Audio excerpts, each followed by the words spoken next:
Alasan saya memilih jurus yang pertama ini untuk disampaikan kepada anak-anak yaitu karena siswa-siswa kami di sini itu sangat belum begitu paham terkait potensi yang mereka miliki. Jadi potensi mereka itu ketika mereka tidak tahu akan potensi yang mereka punya itu dapat menghambat pribadi, kinerja maupun sosial mereka, sehingga perlulah hal ini saya buat dan saya terapkan agar anak-anak tahu apa metode, apa gaya belajar mereka, kemudian apa kecerdasan mereka dan bakat minat mereka, sehingga mereka dapat mengenali dengan secara sadar dan dari awal potensi yang mereka miliki. Oke, di situ ada jurus BK, kenali potensi diri. Jadi di sini nanti kita akan mengenali berbagai potensi yang ada dalam diri kalian. Jadi nanti kita akan melakukan namanya tes. Tesnya adalah tes bakat dan minat. Ada yang tahu potensi itu apa? Potensi. Tahu? Apa? Satria. Potensi itu apa? Apa? Apa? Kemampuan. Bakat. Terus minat. Ada lagi?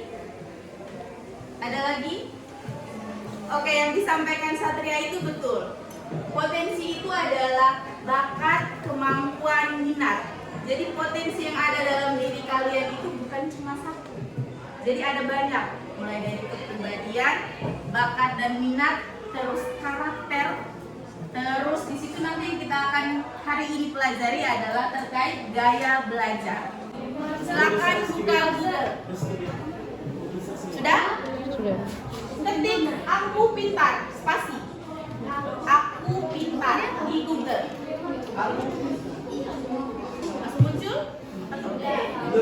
Loading. Mana? Oke, langsung di atas. Hai. Ya, aku pintar di tes kemampuan.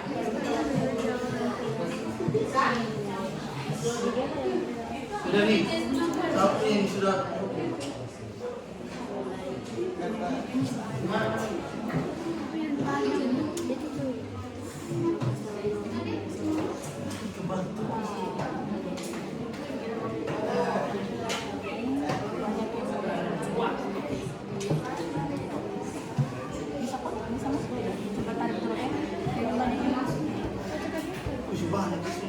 Aku pintar sudah bisa masuk belum? Sudah.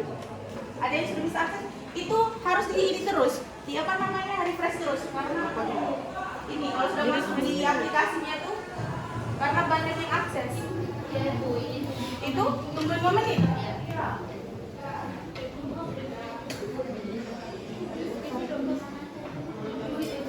Sudah.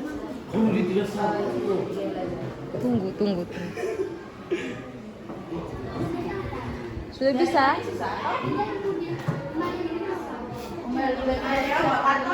Banyak supake nih.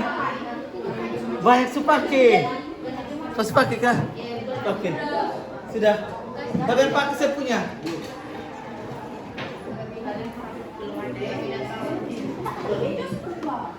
Bisa tidak bisa. Kita refleksi dulu dari hasil yang sudah kalian isi tadi.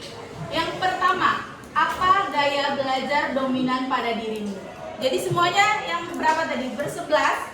Sudah tahu tuh apa saja gaya belajarnya? Sudah? Sudah. Ibu minta satu orang yang sudah tadi isi. Boleh? Ibu tidak perlu tunjuk. Yang sudah dapat hasilnya. Angkat tangan. Yang mau. Tidak perlu ibu tunjuk. Cantik juga. Berdiri? Berdiri. Siapa tuh? Sebutkan nama kelas. Terus gaya belajar kau dari 3 itu sebutkan semua berapa persen. Terus dominan itu yang mana? Yang paling besar yang mana? Perkenalkan, nama saya Salwa Astira Sonia Winoto dari kelas 10 PSDT. Visual 26%, auditori 23%, kinestetik 50%. Oke, dari 3 itu mana yang paling besar? Kinestetik Kinestetik. Kinestetiknya berapa tadi? 50%, auditori? 23%. Terus visual? 26%. Berarti, boleh duduk Salwa? Oke. Berarti kalian juga bisa cek di kalian punya masing-masing ya. Tadi sudah kalian temukan hasilnya. Ada tipe belajar yang dominan kayak Salwa itu kinestetik. Siapa yang di sini kinestetik? Berapa orang? 1, 2, oh lumayan. Ada yang kinestetik, ada yang auditory. Auditory ada? Oke, auditory, terus visual. Visual 1, auditory 1, belum tahu yang lain ya, yang lain belum menemukan hasilnya. Terus banyak ini yang kinestetik. Di situ sudah ada penjelasan. Terakhir itu di hasilnya itu ada penjelasan. Ada auditory, visual, sama kinestetik. Sekarang ibu tanya dulu di Salwa. Apakah cara belajar kamu sudah sesuai dengan gaya belajar yang kau dapat sekarang? Jadi selama ini yang Salwa lakukan di rumah maupun di sekolah kan pasti belajar, betul? Belajar. Nah, ketika Salwa belajar itu, apakah Salwa selama ini sudah menggunakan gaya kinestetik yang paling besar tadi? Ya.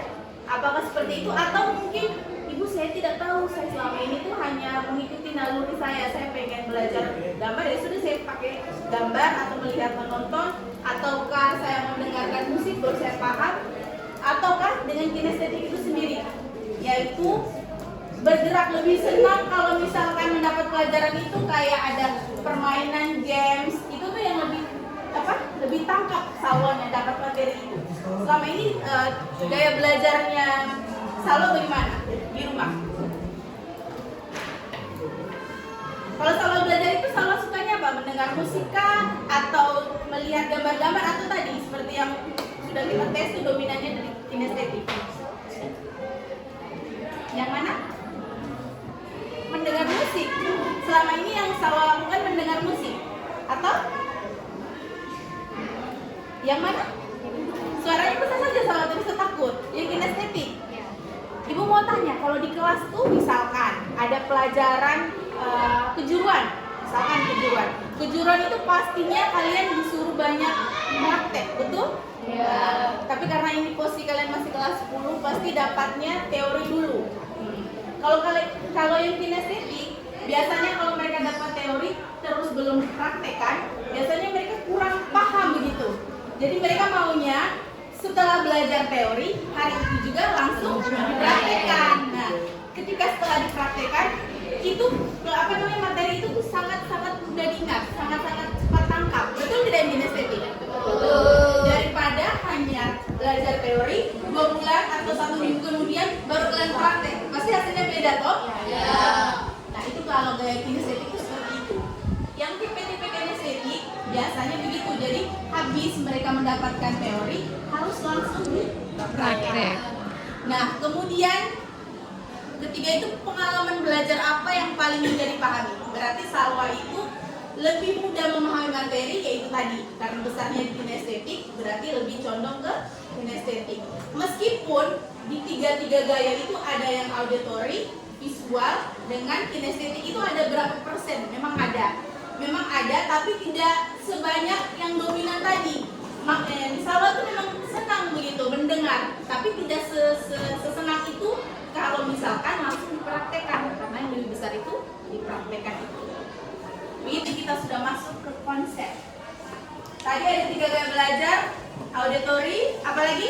Visual, sama yang visual berarti di sini gaya belajar mereka. Kalau mereka lebih tangkap materi itu, di sini sudah dijelaskan. Ada bentuk gambar, kemudian ada grafik, warna atau tulisan. Jadi yang berbau grafik, berbau gambar, tulisan. Kalau mereka mendapat materi, misalkan pelajaran matematika, tapi kalau ibunya menggunakan kubus dengan warna-warni atau gambar grafik, tapi digunakan dengan pensil warna, nah itu anak-anak yang tipe visual itu lebih tangkap pelajaran kalau gurunya menggunakan metode seperti itu. Kemudian kalau dalam hal membaca, mereka senang membaca dan mencatat. Tipe anaknya itu lebih senang membaca dan mencatat. Jadi sembari mereka baca, sekaligus mereka mencatat. Kemudian tertarik pada tampilan visual seperti diagram, mind map, video, ilustrasi atau slide presentasi. Ada yang tahu mind map? Mind mapping?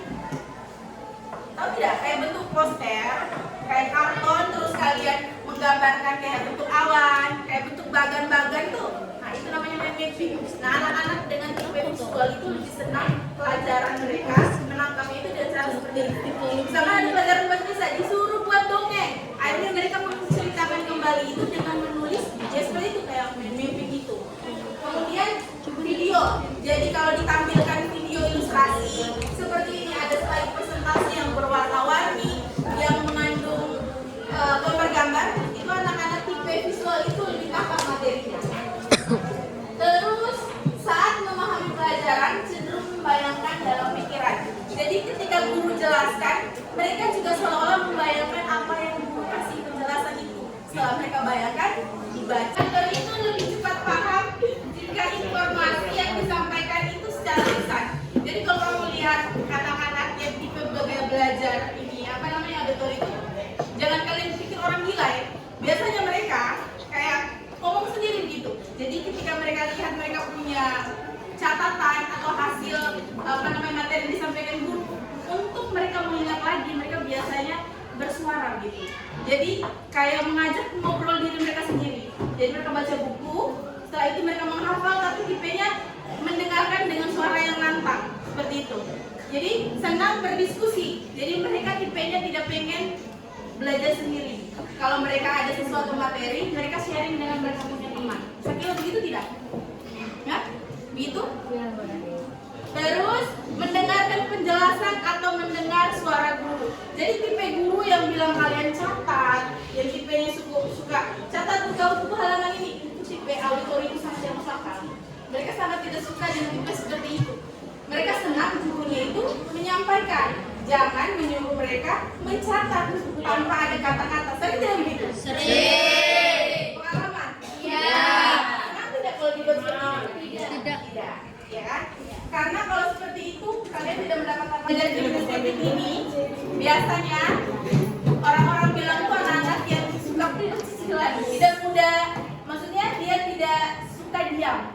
Senangnya itu ya beraktivitas begitu. Jadi kayak melakukan eksperimen. Tahu tuh eksperimen? Tahu.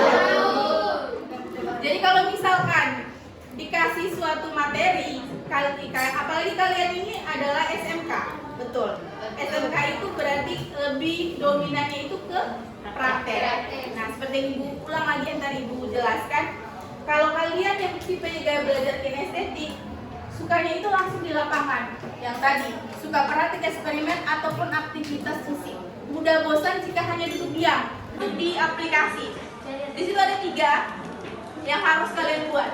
Yang pertama, tulis rencana belajar sesuai gaya belajarmu. Jadi tadi yang sudah tahu semua tipe belajar seperti apa, tulis rencana yang akan kalian buat paling tidak 1 minggu atau 2 minggu ke depan. Apa yang harus kalian buat dengan sesuai dengan gaya belajar yang kalian sudah dapat tadi. Yang paling dominan ya.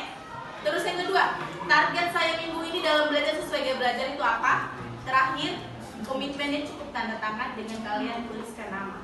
Silakan mengambil kertas lembar semua. Perkenalkan, nama saya Cutika Fadilawati. SPT saya biasa disapa Eva. Hasil tes gaya belajar saya termasuk IP VA Visual Auditory. Rencana belajar saya akan belajar dengan melihat video pembelajaran dan membaca catatan berwarna agar lebih mudah memahami materi. Saya juga akan mendengar penjelasan guru atau rekaman suara agar lebih melekat di ingatan. Yang kedua, minggu ini saya mau mempelajari satu bab baru dengan menonton video pembahasan. Oke, tepuk tangan dulu untuk Eva. Terima kasih, silakan duduk dan kembali ke tempat duduknya. Itu tadi merupakan contoh kecil ya dari 2 teman kalian. Kalau yang lain silakan menargetkan 1 minggu ke depan atau minggu-minggu berikutnya apa yang kalian harus buat sesuai dengan gaya belajar kalian. Jadi intinya dari apa yang sudah kita buat tadi semua dari awal sampai sekarang untuk mengetahui tipe gaya belajar kalian. Dan nanti hasilnya ini akan Ibu diskusikan dengan guru mata pelajaran, guru kejuruan dan wali kelas terkait kalian punya tipe-tipe gaya belajar yang belum harus segera dikerjakan karena Ibu akan rekap semuanya. Nanti Ibu rekap dulu yang sudah kumpul hari ini, sisanya yang belum Ibu minta besok. Oke? Besok semoga kalian sudah bisa akses. Dan yang belum bawa HP, Ibu minta Endang, kemudian Anindi, Putri. Ibu. Ya Ibu. Ya Oke, untuk kegiatan kita hari ini sampai di sini. Nanti Ibu harap kita bisa bertemu lagi di lain kesempatan. Amin. Memang karena